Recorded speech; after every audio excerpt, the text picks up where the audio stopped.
Добрый день, это программа «Жизнь и судьба». Меня зовут Борис Плачевников, и сегодня у нас в студии человек, чью жизнь и судьбу в корне изменил один злосчастный телефонный звонок. А был ли вообще этот звонок и был ли вообще тот человек именно тем человеком, за которого его выдают мошеннические нейросети, мы сейчас и попробуем разобраться. У нас в гостях человек, якобы очень похожий на Иосифа Пригожина, с голосом очень похожим на якобы голос Иосифа Пригожина. Добрый день, Иосиф, если вы, конечно, Иосиф. Я, конечно, Иосиф.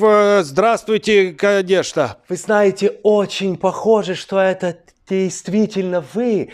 Скажите, пожалуйста, вы в данный момент говорите своим голосом, или это все-таки тот самый предательский голос, который моделирует нейросеть? Не, ну сейчас это, конечно, мой голос. Хотя я уже до конца в этом не уверен.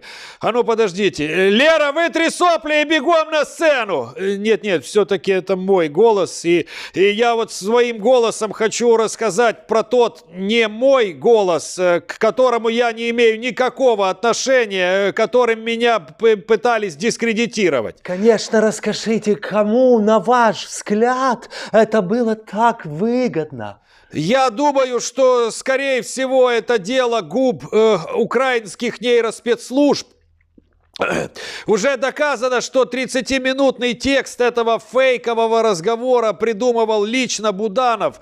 Утверждал сам Залужный, а все матюки между словами расставлял некто Поворознюк. А, поэтому там так много было матерных слов. Ну, конечно, бля.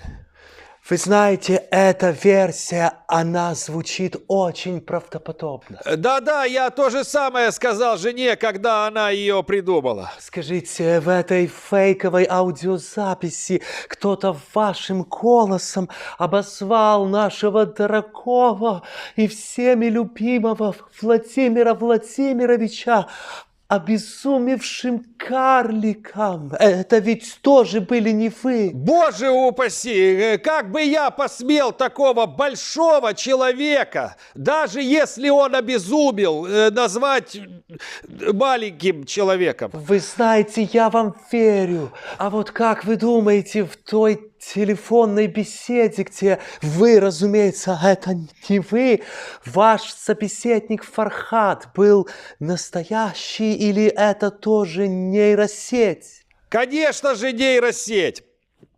Я вот с вашего позволения прямо сейчас позвоню Фархаду, чтобы вы почувствовали разницу между настоящим человеческим разговором и вот фальшивой нейросетью. Да, конечно, давайте послушаем. Алло. Добрый день, миллиардер Фархад. Добрый день, музыкальный продюсер Иосиф. Почему вы мне звоните? Вы до этого дня никогда мне не звонили, и мы с вами никогда по телефону не разговаривали. Я знаю, Фархад, я и дальше собирался вам никогда не звонить, но после того, как в интернет слили ни наш, ни с вами разговор, я решил позвонить, узнать, как ваши, Фархад, дела. Благодарю вас, Иосиф, дела мои великолепно. Вот как раз только закончил целовать портрет Владимира Владимировича Путина, лучшего президента в мире, и уже вот читаю новости про нашу успешную, важную и такую нужную военную спецоперацию. Фархад, вы сейчас о той самой спецоперации, которую вы всегда поддерживали, да? Конечно, всей душой поддерживал. Я слышал, Иосиф, вы тоже ее поддерживаете. А как же иначе, Фархад? Ведь за этой спецоперацией стоят такие мудрые военачальники, как Шойгу Сергей Кужугетович и Герасимов Валерий Васильевич.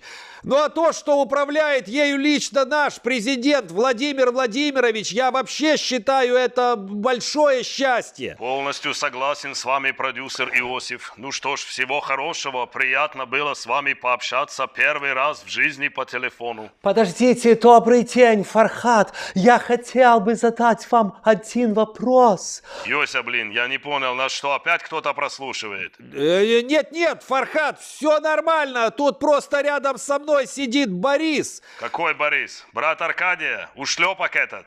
Нет, это Борис Плачевников. Я хотел бы у вас спросить.